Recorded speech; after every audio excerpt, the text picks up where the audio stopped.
Hello दोस्तों, स्वागत है आप सभी लोग का YouTube channel geography with DK में। अगर आप लोग इस चैनल पर नए हैं तो चैनल को सब्सक्राइब जरूर करें। हम लोग बिहार पीजीटी भूगोल विषय का प्रैक्टिस सेट देखने जा रहे हैं। यह प्रैक्टिस सेट बहुत ही इम्पोर्टेंट है, ठीक है। आप लोग इस वीडियो को पूरा देखें और अपने दोस्तों के साथ शेयर भी करें। देखिए, पहला क्वेश्चन जो है, वायुमंडल का कुल द्रव्यमान का 99% पृथ्वी के सतह से कितनी ऊंचाई पर तक पाया जाता है? तो इसका राइट आंसर है 32 किलोमीटर, ठीक है। क्वेश्चन नंबर 2 देखते हैं। निम्नलिखित में से कौन सा प्रवास को प्रभावित करने वाला प्रतिकर्ष कारक नहीं है? तो 2 का हो जाएगा ए, रोजगार के अवसर। यह प्रतिकर्ष कारक नहीं है, यह क्या है? अपकर्ष कारक है। अपकर्ष कारक, प्रवास को प्रभावित करने वाले 2 कारक होते हैं, प्रतिकर्ष और अपकर्ष। तो अपकर्ष के कारक के अंतर्गत यानी जो खिंचाव यानी आकर्षित करते हैं, जैसे रोजगार के अवसर, शिक्षा, स्वास्थ्य व्यवस्था, ये सब, ठीक है। और प्रतिकर्ष कारक वो कारक होते हैं जो मजबूर कर देते हैं वहाँ से दूसरे स्थान पर जाने के लिए, जैसे प्राकृतिक आपदा, प्रतिकूल जलवायु और महामारी, भूखमरी, युद्ध, गृह युद्ध, ये सब चीज़ें, ठीक है। क्वेश्चन नंबर 3 देते हैं। उच्च एवं निम्न तापमापी में से कौन से 2 द्रवों को प्रयोग किया जाता है? तो क्वेश्चन नंबर 3 का जगह सी, पारा और एल्कोहल। क्वेश्चन नंबर 4, प्रत्येक दिन के लिए भारत के मौसम मानचित्र का निर्माण कौन सा विभाग करता है? तो 4 का हो जाएगा बी, भारतीय मौसम विभाग। क्वेश्चन नंबर 5 देते हैं। कोरोमंडल तट पर अधिकतम वर्षा कब होती है? तो कोरोमंडल जो तट है उस पर अधिकतम वर्षा जो होती है अक्टूबर से नवंबर के बीच में होती है। क्वेश्चन नंबर 6 देते हैं। अकासिया, यूफोरबिया एवं कैकटाई किस प्रकार के वन के अंतर्गत आते हैं? तो ये आते हैं कटीले वन एवं झाड़ियाँ, यह मरुस्थलीय वन होते हैं, ठीक है। क्वेश्चन नंबर 7, निम्नलिखित में से कौन सा उस कृषि प्रणाली को दर्शाता है जिसमें एक ही फसल लंबे चौड़े क्षेत्र में उगाई जाती है? तो इसका राइट आंसर है सी, बागवानी है, सॉरी, रोपड़ कृषि। क्वेश्चन नंबर 8, निम्नलिखित में से कौन सा खनिज अपक्षयित पदार्थ के अवशिष्ट भाग को त्यागता हुआ चट्टानों के अपघटन से बनता है? तो यह बॉक्साइड है। क्वेश्चन नंबर 9, निम्न में से कौन सी एजेंसी सार्वजनिक क्षेत्र में स्टील को बाजार में उपलब्ध कराती है? तो क्वेश्चन नंबर 9 का हो जाएगा सी, सेल, ठीक है। क्वेश्चन नंबर 9 का हो जाएगा SAIL, SAIL India Limited. Question number 10, 45 degree अक्षांश रेखा पर 2 देशांतर रेखाओं के बीच की दूरी होती है? तो क्वेश्चन नंबर 10 का हो जाएगा ए, 79 किलोमीटर। बहुत ही इंपॉर्टेंट क्वेश्चन है, आप लोग जरूर इसको याद रखें। मोस्ट इंपॉर्टेंट क्वेश्चन है। 45 डिग्री रेखा पर 45 डिग्री अक्षांश रेखा पर 2 देशांतरों के बीच की जो दूरी होती है कितनी होती है? तो यह होती है 79 किलोमीटर। बहुत इंपॉर्टेंट क्वेश्चन है। क्वेश्चन नंबर 11, भारत में जूट का पहला कारखाना 1855 में कहाँ स्थापित किया गया था? तो यह रिसरा, पश्चिम बंगाल में स्थापित हुआ था। क्वेश्चन नंबर हम लोग देते हैं 12, भारत की दक्षिणी सीमा कितने अक्षांश से होकर गुजरती है? तो यह 6 डिग्री 45 मिनट उत्तरी अक्षांश से गुजरती है। क्वेश्चन नंबर 13, निम्नलिखित में से किसे केंद्रीय अच्छी द्रोणी कहा जाता है? तो बृहद हिमालय को केंद्रीय अच्छी द्रोणी कहा जाता है। क्वेश्चन नंबर 14, मलेशिया की वनस्पति विहीन उत्खाद भूमि को क्या कहते हैं? तो उसको पडांग कहते हैं। लदांग जो है यह मलेशिया की स्थानांतरित कृषि है, जबकि सेमांग जो है यह मलेशिया की क्या है? एक जनजाति है। क्वेश्चन नंबर 15, निम्नलिखित में से किस वातावरण में बिखरी हुई ग्रामीण बस्तियों की उपस्थिति की उम्मीद की जा सकती है?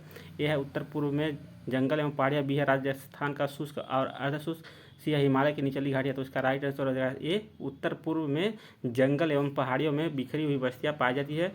अगर राजस्थान या ऑप्शन दिया शुष्क और अर्धशुष्क, तो यह गलत हो जाएगा। केवल शुष्क रहता तो वहाँ पे बिखरी हुई बस्तियाँ पाई जाती है। जो अर्धशुष्क है इसमें पूर्वायुक्त बस्तियाँ पाई जाती है, जबकि हिमालय की जो निचली घाटियाँ है वहाँ पे पूर्वायुक्त बस्तियाँ पाई जाती है, ठीक है। क्वेश्चन नंबर 16, विश्व में नगरीकरण किस पठार पर अधिक हुआ है? तो क्वेश्चन नंबर 16 का राइट आंसर होगा ए, तटवर्ती पठार पर नगरीकरण अधिक हुआ है। क्वेश्चन नंबर 17, निम्नलिखित में से कौन सा एक भूमि से घिरा बंदरगाह है? तो यह विशाखापट्टनम बंदरगाह भूमि से घिरा हुआ बंदरगाह है। क्वेश्चन नंबर 18, स्थल मंडल के अंतर्गत सम्मिलित किया जाता है? तो स्थल मंडल के अंतर्गत भूपर्पटी और ऊपरी मेंटल को सम्मिलित किया जाता है। क्वेश्चन नंबर 19, निम्नलिखित में से कौन सा प्लेट पूर्णतः महाद्वीपीय प्लेट है? तो क्वेश्चन नंबर 19 का राइट आंसर होगा सी, जो यूरेशिया प्लेट है यह पूर्णतः महाद्वीपीय प्लेट है, जबकि प्रशांत महासागरीय प्लेट जो है वह पूर्णतः महासागरीय प्लेट है, ठीक। क्वेश्चन नंबर हम लोग देते हैं 20, जीवाश्मों के आधार पर मानव उत्पत्ति केंद्र कौन सा है? तो जीवाश्मों के आधार पर मानव उत्पत्ति केंद्र जो है वह अफ्रीका की रिफ्ट घाटी है, ठीक है। तो अगर आप लोग बिहार टीजीटी पीजीटी भूगोल विषय का नोट्स और प्रैक्टिस सेट प्राप्त करना चाहते हैं तो आप लोग मोबाइल नंबर, ठीक है, मोबाइल नंबर 70 54 35 12 53 पर मैसेज करके बहुत ही कम दामों में आप लोग प्रैक्टिस सेट और नोट्स प्राप्त कर सकते हैं और अपनी तैयारी को बेहतर बना सकते हैं। ठीक है, क्वेश्चन नंबर 21 देखते हैं। औद्योगिकरण और नगरीकरण जनसांख्यिकी संक्रमण की किस अवस्था का लक्षण है? तो क्वेश्चन नंबर 21 का हो जाएगा सी, तृतीय अवस्था का लक्षण है। ठीक है, तृतीय अवस्था में नगरीकरण और जनसांख्यिकी संक्रमण औद्योगिकरण और नगरीकरण तृतीय अवस्था में, जनसांख्यिकी संक्रमण के तृतीय अवस्था में पाई जाती है। क्वेश्चन नंबर 22, निम्नलिखित में से कौन सी रेखा दो जैविक प्रदेशों को अलग करती है? तो वह है ब्लास रेखा। क्वेश्चन नंबर 22 का हो जाएगा बी। क्वेश्चन नंबर 23, भारत के पूर्वी भाग में म्यांमार की सीमा का निर्धारण करने वाले पर्वतों का संयुक्त नाम है? तो उसको कहते हैं पूर्वांचल। क्वेश्चन नंबर 24, पूर्वी घाट का सर्वोच्च शिखर है? तो जो पूर्वी घाट का सर्वोच्च शिखर है वह है महेंद्रगिरी। क्वेश्चन नंबर हम लोग देते हैं 25, मानचित्र प्रक्षेप जो विश्व के मानचित्र के लिए न्यूनतम उपयोगी है? तो क्वेश्चन नंबर 25 का राइट आंसर हो जाएगा सी, शंकु प्रक्षेप। ठीक है, विश्व मानचित्र के लिए न्यूनतम उपयोगी है। क्वेश्चन नंबर 26, भारतीय मौसम विभाग की स्थापना कब की गई थी? तो भारतीय मौसम विभाग की स्थापना 1875 में की गई थी। 26 को जगह ए। क्वेश्चन नंबर 27 देखते हैं, निम्नलिखित में से कौन सा मानव भूगोल का उपागम है? तो क्वेश्चन नंबर 27 का हो जाएगा डी, उपरोक्त में से एक से अधिक, यानी प्रादेशिक विश्लेषण और क्षेत्रीय विभिन्नता, यह दोनों मानव भूगोल का उपागम है। मानव भूगोल का जो उपागम है वह 6 प्रकार का उपागम है। आप लोग जब एनसीईआरटी कक्षा ठीक है 11 की मानव भूगोल के मूल सिद्धांत वाला बुक पढ़ेंगे तो वहाँ पे दिया हुआ है। अगर आप लोग नोट्स लेते हैं तो वहाँ पे सारी चीज़ें आपको देखने को मिलेंगे। सारे जो क्वेश्चन बनाए गए हैं या नोट्स से ही बनाए गए हैं। क्वेश्चन नंबर 28, निम्नलिखित में से किस महाद्वीप का जनसंख्या घनत्व सर्वाधिक है? तो एशिया महाद्वीप का जनसंख्या घनत्व तो सर्वाधिक है। अगर सबसे कम पूछता तो ओशिनिया महाद्वीप यानी ऑस्ट्रेलिया महाद्वीप हो जाता। क्वेश्चन नंबर हम लोग देते हैं 29, निम्नलिखित में से किस महाद्वीप का जनसंख्या वृद्धि दर सबसे कम है? तो यह क्वेश्चन नंबर 29 का हो जाएगा बी, यूरोप महाद्वीप का जनसंख्या वृद्धि दर सबसे कम है, जबकि अफ्रीका महाद्वीप का जनसंख्या वृद्धि दर सबसे अधिक है। क्वेश्चन नंबर हम लोग देते हैं, विश्व में चलवासी पशुचारण के कितने प्रमुख क्षेत्र हैं? तो विश्व में चलवासी पशुचारण के 3 प्रमुख क्षेत्र हैं। ठीक है, 3 प्रमुख क्षेत्र हैं। क्वेश्चन में हम लोग देते हैं 31, स्थानांतरित कृषि को मैक्सिको में किस नाम से जाना जाता है? तो क्वेश्चन नंबर 31 का हो जाएगा बी, मिल्पा, यानी मैक्सिको या मध्य अमेरिका में मिल्पा कहा जाता है, जबकि ब्राज़ील में रोका। और ठीक है, क्वेश्चन नंबर 32, निम्नलिखित में से कौन सी रोपड़ फसल है? तो इसका राइट आंसर डी, उपयुक्त में से एक से अधिक, केला, गन्ना और चाय, ये तीनों रोपड़ फसल हैं। क्वेश्चन नंबर 33, निम्नलिखित में से कौन सा स्थल परिवहन के अंतर्गत सम्मिलित है? तो इसका राइट आंसर डी, उपयुक्त में से एक से अधिक। ठीक है, तो पाइपलाइन, राजमार्ग और रज्जू मार्ग, ये तीनों जो हैं स्थल परिवहन के अंतर्गत आते हैं। रज्जू मार्ग, ठीक है, और रोपवे को रज्जू मार्ग कहा जाता है, जो 2 पर्वतों को आपस में जोड़ता है। क्वेश्चन नंबर 34, यूरोप में बोझा ढोने के लिए किस पशु का प्रयोग किया जाता है? तो यूरोप में बोझा ढोने के लिए घोड़ा का प्रयोग किया जाता है। क्वेश्चन नंबर 35 देखते हैं, किस देश में महामार्ग प्रमुख नगरों को जोड़ने के लिए क्रिस क्रॉस करते हैं? तो क्वेश्चन नंबर 35 का हो जाएगा राइट आंसर भी, चीन में। क्वेश्चन नंबर 36, कौन सा समुद्री मार्ग प्राचीन विश्व के हृदय स्थल कहे जाने वाले क्षेत्रों से गुजरता है? तो क्वेश्चन नंबर 36 का राइट आंसर भी, भूमध्य सागरीय हिंद महासागरीय समुद्री मार्ग। क्वेश्चन नंबर 37, निम्नलिखित में से कौन सा सुमेलित है? तो इसका राइट आंसर डी, उपरोक्त में से एक से अधिक, कालीन जो है ईरान, ठीक है, यह सुमेलित है। चमड़े का काम उत्तरी अफ्रीका में होता है और बूटेदार कपड़ा चीन में बनाया जाता है, इसलिए इसका राइट आंसर होगा उपरोक्त में से एक से अधिक। क्वेश्चन नंबर 38, शुष्क बिंदु बस्ती पाई जाती है? तो शुष्क बिंदु जो बस्ती पाई जाती है वह आर्द्र क्षेत्रों में पाई जाती है, जबकि नम बिंदु बस्तियाँ जो होती है वह शुष्क क्षेत्रों में पाई जाती है। ठीक है, शुष्क क्षेत्रों में नम बिंदु बस्ती पाई जाती है, यानी जहाँ पे झील उल होगा वहीं पे लोग बसना पसंद करेंगे। ठीक है, और जो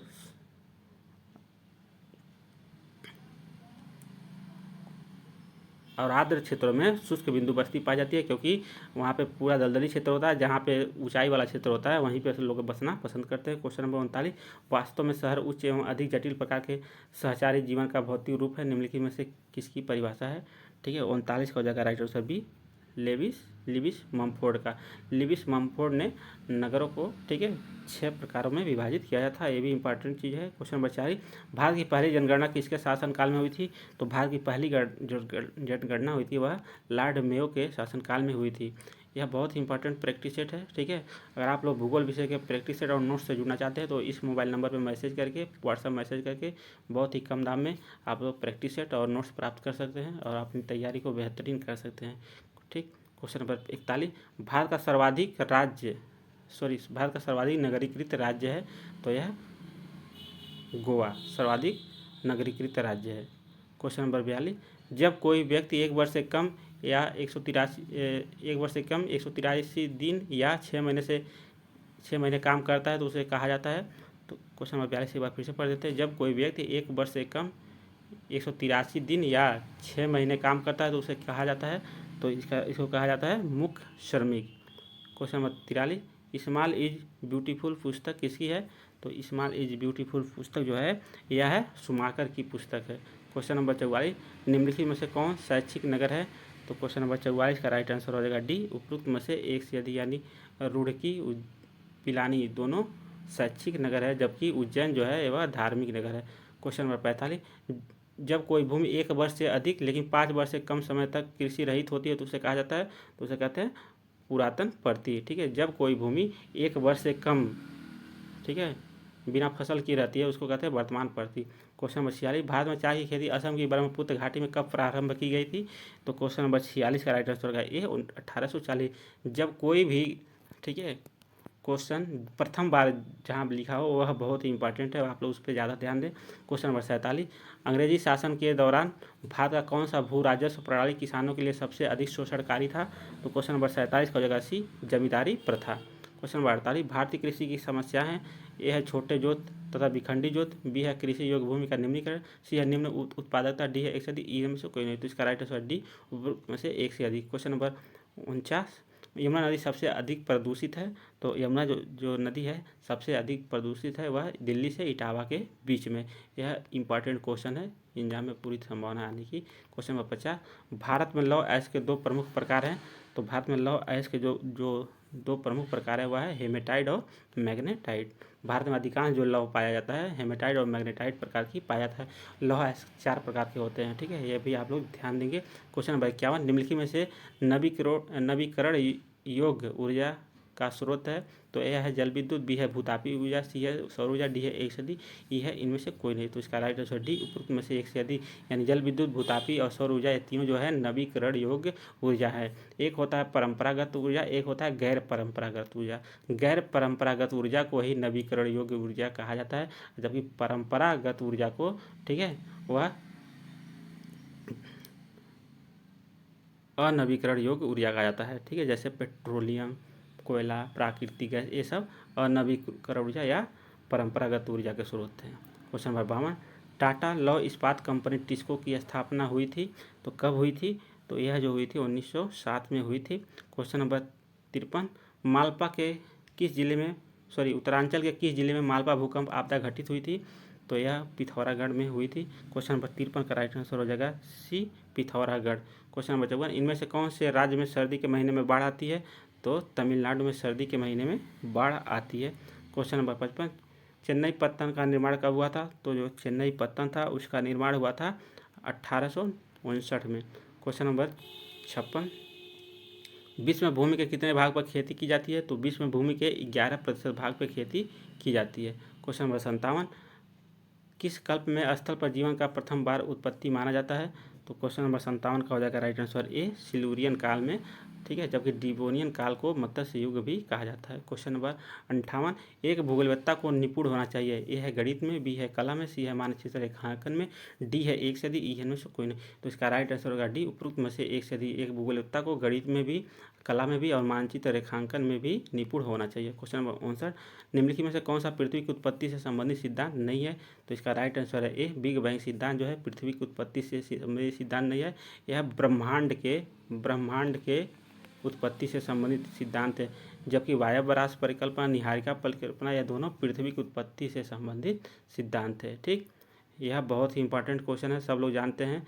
बिग बैंग भी पृथ्वी के उत्पत्ति से संबंधित बिल्कुल नहीं है, यह ब्रह्मांड, इसमें पूरी चर्चा हो गई, बताई गई है कैसे ब्रह्मांड का, ठीक है, उत्पत्ति हुआ था। जबकि वायव्य परिकल्पना और निहारिका में केवल और केवल यह बताया गया है कि पृथ्वी की उत्पत्ति कैसे हुई है। क्वेश्चन नंबर 60, सर्वप्रथम किसने महाद्वीपीय प्रवाह की संभावना व्यक्त की थी?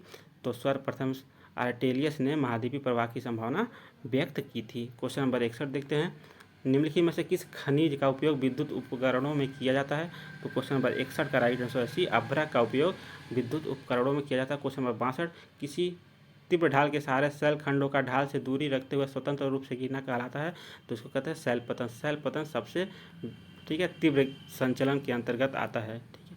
क्वेश्चन नंबर 63 देते हैं, निम्नलिखित में से कौन सा वन उन्मूलन का परिणाम नहीं है, तो क्वेश्चन नंबर 63 का राइट आंसर हो जाएगा ए, भौम जल स्तर में वृद्धि वन उन्मूलन का परिणाम नहीं है, जबकि घटती जैव विविधता, बढ़ता मृदा अपरदन, ये सब वन उन्मूलन का परिणाम है। क्वेश्चन नंबर 64, पारिस्थितिकी शब्द किस भाषा से लिया गया है, तो पारिस्थितिकी जो शब्द है यह फ्रेंच भाषा से लिया गया। क्वेश्चन नंबर 65, निम्नलिखित में से किस प्राकृतिक घटना की सटीक भविष्यवाणी नहीं की जा सकती, तो क्वेश्चन नंबर 65 का राइट आंसर है सी, भूकंप की सटीक भविष्यवाणी नहीं की जा सकती। क्वेश्चन नंबर 66, ग्लोबल वार्मिंग वैश्विक तापमान में वृद्धि के कारण किस मंडल के तापमान में वृद्धि होती है, तो यह क्षोभ मंडल में वृद्धि होती है। क्वेश्चन नंबर 67, समुद्र तल पर औसत वायुमंडलीय दाब होता है, तो समुद्र तल पे औसत जो वायुमंडलीय दाब होता है वह 1013.2 मिलीबार होता है। अगर यह ग्राम में रहे तो 1034 ग्राम रहता है, ठीक है। तो ग्राम में नहीं है, मिलीबार में है, तो 1013.2 मिलीबार। क्वेश्चन नंबर 68, किसी पारिस्थितिकी तंत्र का आधारभूत तत्व है, तो यह है ऊर्जा प्रवाह। किसी भी पारिस्थितिकी तंत्र का आधारभूत तत्व है, अगर ऊर्जा प्रवाह ही नहीं रहेगा तो वह पारिस्थितिकी तंत्र विखंडित हो जाएगा। Question number 69, great ocean trade मार्ग किस महासागर से होकर गुजरता है, तो यह उत्तरी अटलांटिक महासागर से होकर गुजरता है। क्वेश्चन नंबर 70, प्रवाल भित्तियाँ समुद्री प्रतिरूप हैं, तो यह उष्णकटिबंधीय वर्षा वनों की प्रतिरूप हैं। क्वेश्चन नंबर 71 देते हैं, अंतर्राष्ट्रीय स्तर पर मेसाबी रंग किस उत्पाद के लिए जाना जाता है, तो यह लौह अयस्क के उत्पादन के लिए जाना जाता है। क्वेश्चन नंबर 72, टॉर्नेडो सामान्यतः कहाँ उत्पन्न होते हैं, तो यह मध्य अक्षांशों में टॉर्नेडो उत्पन्न होते हैं। क्वेश्चन नंबर 73, उत्तरी गोलार्ध में निम्न वायुदाब के चारों तरफ पवनों की दिशा क्या होती है, तो उत्तरी गोलार्ध में निम्न वायुदाब के चारों तरफ पवनों की जो दिशा होती है वह घड़ी की सुइयों की दिशा के विपरीत होती है, ठीक है। जो चक्रवात होते हैं वही उसी में निम्न वायुदाब, ठीक है, अंदर रहता है, तो इसमें जो हवा की दिशा होती है क्या होती है, घड़ी की सुइयों के विपरीत होती है। क्वेश्चन नंबर 74, एक पारिस्थितिकी तंत्र में सकल प्राथमिक उत्पादन से हानियाँ घटाकर इंगित की जा सकती है, तो उसको कहते हैं निवल प्राथमिक उत्पादन। क्वेश्चन नंबर 74 का हो जाएगा राइट आंसर सी। अब हम लोग क्वेश्चन नंबर 75 देखते हैं, निम्नलिखित परिस्थितियों में से गेहूं की अच्छी खेती के लिए कौन सा युग्म आवश्यक है, तो इसके लिए मध्यम तापमान मध्यम वर्षा आवश्यक है। क्वेश्चन नंबर 75 का राइट आंसर का ए। क्वेश्चन नंबर 76, निम्नलिखित में से कौन सी जनजाति आध खानाबदों से द्रविड़ जनजातियाँ है और इंडो ऑस्ट्रेलियाई आदिवासी समूह से जुड़ी हुई है, तो यह बैगा जनजाति।